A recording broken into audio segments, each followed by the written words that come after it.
What's up YouTube family, welcome back to the channel. Let's make this delicious tomato pasta.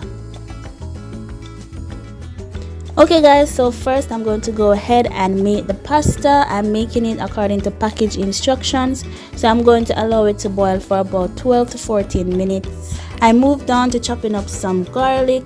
This will add flavor to the oil and the tomato while cooking to make the pasta taste even more delicious.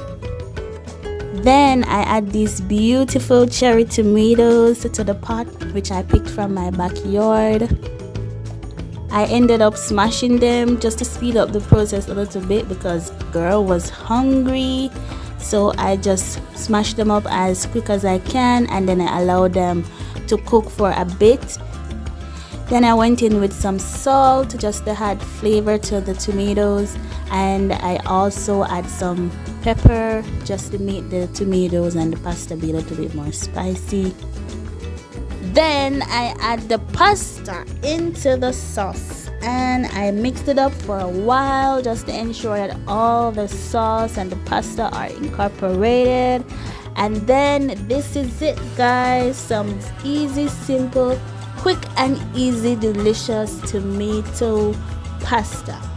So thank you so very much for watching, and I will see you in the next video. Bye.